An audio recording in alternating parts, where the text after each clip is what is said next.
సూర్యనారాయణ శర్మ గారు నమస్కారం. నమస్కారం. నిన్న సప్తశతిలో మొదటి అధ్యాయాన్ని శ్రీ మహాకాళి స్వరూపంగా చెప్పుకున్నాం. దాంట్లో విష్ణుమూర్తి వారి యొక్క చెవి మలము నుండి వచ్చినటువంటి మధుకైటములను వారు ఎలా వధింపచేశారు అనేది మనం ఊరువుల మీద కూర్చోబెట్టుకుని వారిని మనం వధించారనేది మనం చెప్పాం. ఎందుకంటే ఆనాడు మొత్తం కూడా ఇది మొత్తం జలంతో నిండి ఉంది కాబట్టి వారిని వారి తొడల మీద పెట్టుకుని సంహారం చేశారని తెలుసుకున్నాం. అక్కడితో మహాకాళి యొక్క హతనం పూర్తయింది. మరి ప్రారంభంలో మీరు ఉపోద్ఘాతంలో చెప్పారు 2, 3, 4 అధ్యాయములు మహాలక్ష్మి స్వరూపాన్ని వర్ణిస్తాయని. ఆ తదుపరివి మహా సరస్వతి. మరి ఈ మహాలక్ష్మిలో మొదటిదైనటువంటి 2వ అధ్యాయాన్ని ఈరోజు మీ నోటి ద్వారా నేను వినదలుచుకున్నాను. రెండో అధ్యాయం నుంచి అమ్మవారు మహాలక్ష్మి స్వరూపంగా వస్తున్నారు. దేవతలందరూ కూడా మధుకైటబలో సంహారం అయిన తర్వాత అమ్మ ఇంకా కూడా ఈ ప్రపంచంలో ప్రస్తుతము ఎక్కువ రాక్షసులు మనల్ని బాధిస్తూ ఉన్నారు, వాళ్ళంతా నీవు సంహారం చేయాలని చెప్పేసి ప్రార్థన చేసుకుంటారు. అన్ని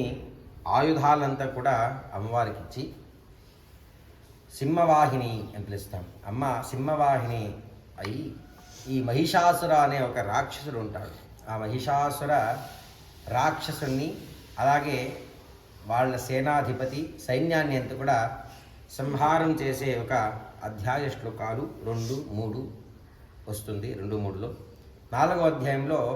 మళ్ళీ చక్రాది స్థుతి అని చేస్తారు. ఇంద్రాది దేవతలు అమ్మవారిని మళ్ళీ ప్రార్థన చేసుకుంటారు. ఆ ప్రార్థన ఏమైనది ఆ అధ్యాయం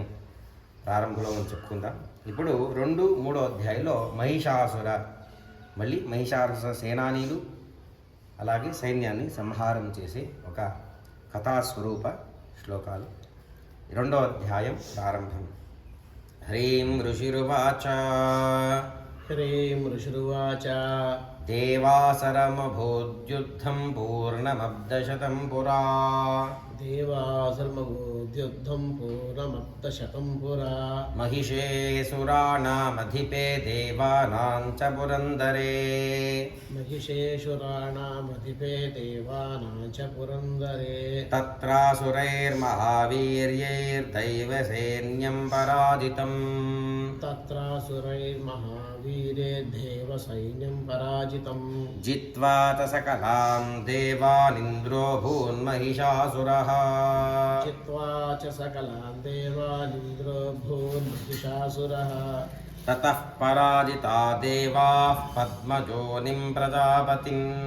తతః పరాజితా దేవా పద్మయోనిం ప్రజాపతిం పురస్కృత్య గతాస్తత్ర యత్రేష గరుడధ్వజౌ పురస్కృత్య గతాస్తత్ర యత్రేష గరుడధ్వజౌ యథా వృత్తం తయోస్తద్మన్మహిషాసురచేష్టితం యథా వృత్తం తయోస్తద్మన్మహిషాసురచేష్టితం త్రిదశాః కథయామాసుర్దేవాభిభవ విస్తరం త్రిదశా కథయామాసుర్దేవాభిభవ విస్తరం సూర్యేంద్రాగ్నిలేందూనా యమస్య వరుణస్య చ సూర్యేంద్రాగ్నిలేందూనాం యమస్య వరుణస్య చ అన్యేషాం చాధికారాన్ స స్వయమేవాధితిష్ఠతి అన్యేషాం చాధికారాన్ స స్వయమేవాధితిష్ఠతి స్వర్గాన్ నిరాకృతాః సర్వే తేన దేవగణా భువి స్వర్గా నిరాకృతా సర్వే తేన దేవగణా భువి విచరంతి యథా మర్త్యా మహిషేణ దురాత్మనా విచరంతి యథా మర్త్యా మహిషేన దురాత్మనా ఏతద్వః కథితం సర్వమమరారి విచేష్టితం ఏతద్భక్కదితం సర్వమమరారి విచేష్టితం శరణం చ ప్రపన్నాస్మో వధస్తస్య విచింత్యతాం శరణం చ పర్వన్నాస్మో వదస్తస్య విచింత్యతాం ఇత్థం నిశమ్య దేవానాం వచాంసి మధుసూదనః ఇత్తం నిశమ్య దేవానాం వచాంసి మధుసూదనః చకార కోపం శంభుశ్చ భృగుటీ కుటిలాననౌ చ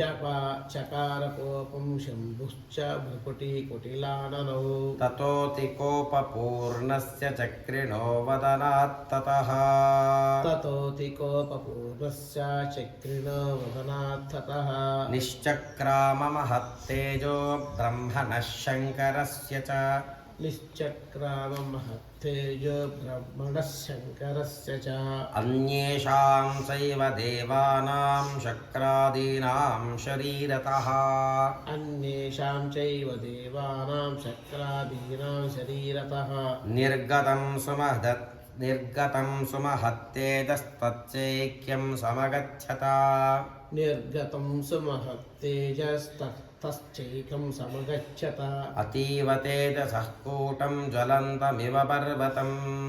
अतीव तेजसः कूटं ज्वलन्तमिव पर्वतम् ददृशुस्ते सुरास्तत्र ज्वालाव्याप्तदिगन्तरम्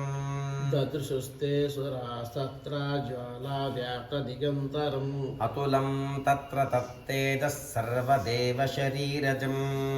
अतुलं तत्र तत्तेजः सर्वदेव शरीरजम् एकस्थं तदभूम्नारी व्याप्तलोकत्रयं द्विषा एकस्तं तदभून्नारी व्याप्तलोकत्रयं द्विषा यदभूच्छाम्भवस्तेजस्तेनादायत तन्मुखम्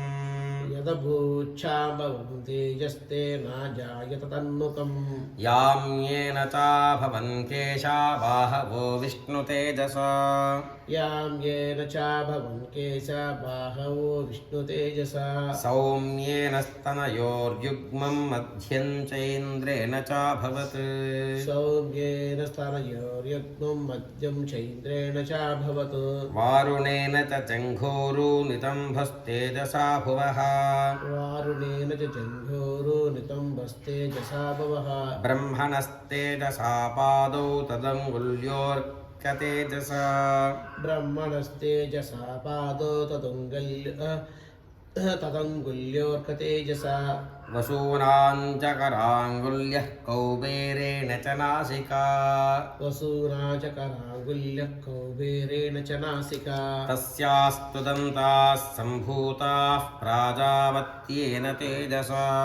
तस्या सुदन्ता सम्भूता प्राजापत्येन तेजसा नयनत्रितयं जज्ञे तथा पावकतेजसा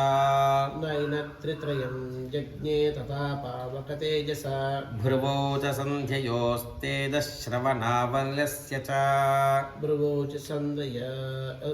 सन्ध्ययोस्तेजश्रवणावनिलस्य च अन्येषां चैव देवानां सम्भवस्तेजसां शिवा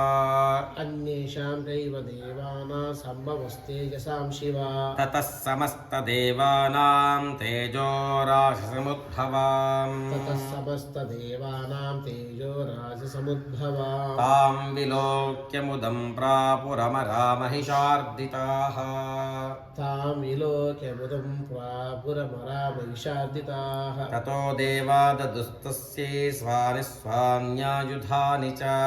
ततो देवा ददुस्तस्यै स्वानि स्वान्यायुधानि च शूलं शूलाद्विनिष्कृष्य ददौ तस्यै पिनाकधृक् शूलं शूलाद्विनिष्कृष्य ददौ तस्यै पिनाकधृक् चक्रं च दत्तवान् कृष्णः समुत्पाट्य स्वचक्रतः चक्रं च दत्तवान् कृष्णः समुत्पाट्य स्वचक्रतः शङ्खं च वरुणः शक्तिं ददौ तस्यै हुताशनः शङ्खं च वरुणः शक्तिं ददौ तस्यै हुताशनः मारुतो दत्तवांश्चापं बाणपूर्णे तथेषुधि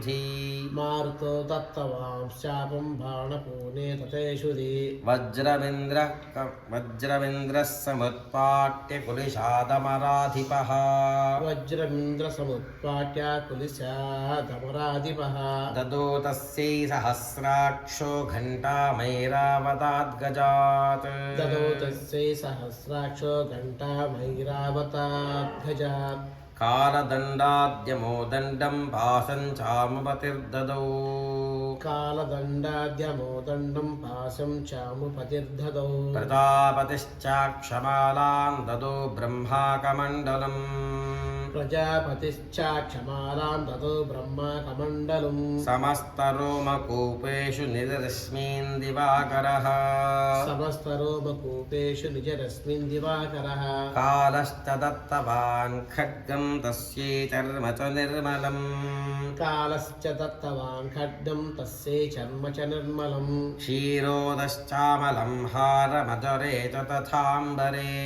क्षीरोदश्चामलं हारमजरे च तथाम्बरे चूडामणिं तथा दिव्यं गुण्डले कटकानि च चूडामणिं तथा दिव्यं कुण्डले कटकानि च अर्धचन्द्रं तथा शुभ्रं केयूरान् सर्वबाहुषु अर्धचन्द्रं तथा शुभ्रं केयूरान् सर्वबाहुषु नूपुरो विमलो दद्वद्ग्रेवेयकनमुत्तमम् नूपुरो विमलो तद्वद्ग्रैवेयकमनुत्तमम् अङ्गुलीजकरत्नानि समस्तास्वङ्गुलीषु च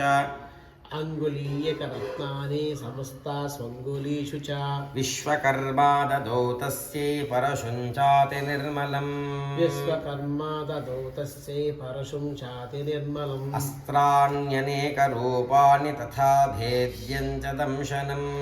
अस्त्राण्यनेकरूपाणि तथा भेद्यं च दंशनम् अम्लानपङ्कजां मालां शिरशिरसि चापराम् अम्लानपङ्कजां मालां शरशिरसि चापराम् अददज्जलधिस्तस्यै पङ्कजं चातिशोभनम् आददज्जलधिस्तस्यै पङ्कजं चातिशोभनम् इमवान् वाहनं सिंहं रत्नानि विविधानि च हिमवान् वाहनं सिंहं रत्नानि विविधानि च ददावशून्यं सुरयापानपात्रं धनाधिपः ददावशून्यं सुरयापानपात्रं धनाधिपः शेषश्च सर्वनागेशो महामणिविभूषितम् शेषश्च सर्वनागेशो महामणिविभूषितम् नागहारं ददौ तस्यै धत्ते यः पृथिवीमिमाम् नागहारं ददौ तस्यै धत्ते ह्यः पृथिवीमिमाम् अन्यैरपि सुरैर्देवी भूषणैरायुधैस्तथा अन्यैरपि सुरैर्देवी भूषणैरायुधैस्तथा सम्मानिताननादोच्चैः साट्टहासं मुहुर्मुहुः सम्मानिताननादोच्चैः साट्टहासं मुहुर्मुहुः तस्यानादेन घोरेण कृस्तमापूरितन्नभः तस्यानादेन घोरेण कृष्णमापूरितं नभः अमायतातिमहता प्रतिशब्दो महानभूत् अमायताति महता प्रतिशब्दो महानभूत् चक्षुभुः सकला लोकाः समुद्राश्च च कम्पिरे चक्षुः सकला लोका समुद्राश्च कम्पिरे चचालवसुधा चेलुः सकलाश्च महीधराः चचारवसुधा चेलुः सकलाश्च महीधराः जयेति देवाश्च मुदातामोचुः सिंहवाहिनीम् जयेति देवासमुदातामूषुः सिंहवाहिनी तुष्टुवुर्मुनयश्चैनां भक्तिनम्रात्ममूर्तयः तुष्टुर्मुनयश्चैना भक्तिनम्रात्ममूर्तयः दृष्ट्वा समस्तं संक्षुब्धं त्रैलोक्यममरारयः दृष्ट्वा समस्तं संक्षुब्धं त्रैलोक्यममरारयः सन्नद्धाखिलसैन्यास्ते समुत्तस्थुरुदायुधाः सन्नद्धा किल सैन्यास्ते समुत्तस्तुरुदायुधाः आः किमेददिति क्रोधादाभाष्य महिषासुरः आः किमेतदिति क्रोधादाभाष्य महिषासुरः किमेतदिति क्रोधाधाभाष्य महिषासुरः अभ्यदावत तं शब्दमशेषैरसुरैर्वृतः अभ्यदावत तं शब्दमशेषैर सुरैरुतः सददर्श ततो देवीं व्याप्तलोकत्रयां त्रिषा सतदर्शतो देवीं व्याप्तलोकत्रयान्त्रिषा पादाक्रान्त्यानतभुवं किरीटोल्लिखिताम्बराम् पादाक्रान्त्यानतभुवं किरीटो लिखिताम्बरां शोभिता शेषपातालान् धनुर्जानिस्वनेन ताम् क्षोभिता शेषपातालान् धनुर्जा निःस्वनेन ताम् दिशो भुजसहस्रेण समन्ताद्व्याप्य संस्थिताम् दिशो भुजसहस्रेण समन्ताद्व्यापसंस्थिता ततः प्रवृते युद्धं तया देव्यासुरद्विषाम् ततः प्रववृते युद्धं तया देव्या सुरद्विषां शस्त्रास्त्रैर्बहुधा मुक्तैरादीविददिगन्तरम् शस्त्रास्त्रै बहुधा मुक्तैरादिविददिगन्तरम् महिषासुरसेनानीश्चिक्षुराख्यो महासुरः महिषासुरसेनानीश्चिक्षुराख्यो महासुरः युधे चामरैश्चान्यैश्चतुरङ्गबलान्वितः युधे चामरश्चाने चतुरङ्गबलान्वितः रथानामयुतैः षड्भिरुदग्राख्यो महासुरः रथानामयुतये षड्भिरुदग्राख्यो महासुरः अयुध्यतायुतानां च सहस्रेण महाहनुः अयुध्यतायुतानां च अयुध्यतायुतानां च सहस्रेण महाहनुः सहस्रेण महाहनुः पञ्च अयुध्यतायुतानां च सहस्रेण महाहनुः पञ्चाशद्भिश्च नियुतैरसिलो मा महासुरः पञ्चाशद्भिश्च नियुतैरसिलो मा महासुरः अयुतानां शतैषद्भिर्भास्कलो जुयुधेरणे अयुतानां शतैषड्भिर्भाष्कलो युयुधेरणे गजवादिसहस्रोघैरनेकैः परिवारितः गजवाजिसहस्रौघैरनेकैः परिवारितः वृतो रथानां कोट्यात युद्धे तस्मिन्न युध्यता कृतो रतानां कोट्या च युद्धे तस्मिन्न युध्यता बिडालाख्यो युतानां च पञ्चाशद्भिरथायुतैः विडालाख्यो युतानां च पञ्चाशद्भिरथायुतैः युधे संयुगे तत्र रथानां परिवारितः युधे संयुगे तत्र रथानां परिवारितः अन्ये च तत्रायुतशो रथानागहरैर्वृताः अन्ये च तत्र युतसो रथनागहैर्वृताः युधुः संयुगे देव्या सह तत्र महासुराः युधे संयुगे देव्या सह तत्र महासुराः कोटिकोटिसहस्रैस्तु रथानां दन्तिनां तथा कोटिकोटिसहस्रैस्तु रथानां दन्तिनां तथा अजानान्तवृतो युद्धे तत्राभून्महिषासुरः अयानायुतो युद्धे तत्राभून्महिषासुरः तोमरैर्भिन्दिपालैश्च शक्तिभिर्मुसलैस्तथा तोमरैर्भिन्दिपालै च शक्तिभिर्मुसलैस्तथा युधुः संयुगे देव्या खड्गैः परशुपट्टिशैः युधुः संयुगे देव्या खड्गैः परशुपट्टिशैः केचिच्च चिक्षुभुः शक्ति केचित् पाशांस्तथा परे केचिच्च चिक्षुभो शक्ति केचित् पाशांस्तथा परे देवीं खड्गप्रहारैस्तु तेतां हन्तुं व्रजक्रमुः देवीं खड्गप्रहारैस्तु ते तां हन्तुं प्रचक्रमुः सापि देवी ततस्तानि शस्त्राण्यस्त्राणि चण्डिका सापि देवी ततस्तानि शस्त्राण्यस्त्राणि चण्डिका लीलयैव प्रचिच्छेद निजशस्त्रास्त्रवर्षिणी लीलैव प्रचिच्छेद निजशस्त्रास्त्रवर्षिणी अनाजस्तानना देवी स्तूयमाना सुदर्शिभिः अनायस्तानना देवी देवी स्तूयमानासुरर्षिभिः मुमोचासुरदेहेषु शस्त्राण्यस्त्राणि चेश्वरी मुमोचासुरदेहेषु शस्त्राण्यस्त्राणि चेश्वरी सोऽपि क्रुद्धोऽधुतसटो देव्या वाहनकेसरी सोऽपि क्रुद्धो धृतसटो देव्या वाहनकेसरी चचारासुरसैन्येषु वनेष्विव हुताशनः चचारासुरसैन्येषु वरेष्विव हुताशनः निःश्वासानमुचेयांस्तयुद्धमानारणेऽम्बिका निःश्वासानुमुचेयां सा युध्यमानारणेऽम्बिका त एव सद्यः सम्भूता गणाः शतसहस्रशः त एव सद्य सम्भूता गणाः शतसहस्रशः युधुस्ते परशुभिर्भिन्दिपालासि पट्टशैः येजुस्ते परशुभिन्दिबालासि पट्टिसैः नाशयन्तोऽसुरगणान् देवी शक्त्युपबृंहिताः नाशयन्तो सुरगणा देवी शक्त्युपबृंहिताः अवादयन्त पटहान् गणां शङ्खांस्तथा परे अबाधयन्त पटान् गणाः शङ्खांस्तथा परे मृदङ्गास्तथैवान्ये तस्मिन्युद्धमहोत्सवे मृदङ्गास्तथैवान्ये तस्मिन् युद्धमहोत्सवे ततो देवी त्रिशूलेन गतजा शक्तिरुष्टिभिः ततो देवी त्रिशूलेन गतया शक्तिरुष्टिभिः खड्गादिभिश्च शतशो निजघानमहासुरान् खड्गादिभिश्च शतशो निजघानमहासुरान् पातयामास सैवान्यान् घण्टास्वनविमोहितान् पातयामास शैवान्यान् घण्टास्वरविमोहितान् असुरान् भुवि पाशेन बद्ध्वा चान्यानकर्षयत्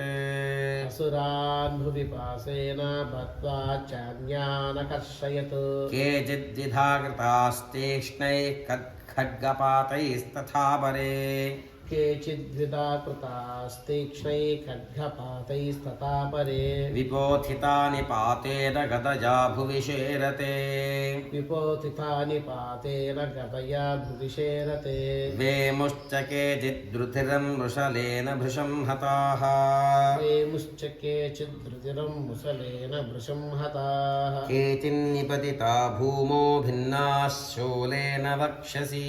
केचिन्निपतिता भूमो भिन्ना शूलेन वक्षसि निरन्तराः शरोघेण कृताः केचिद्रणाजिरे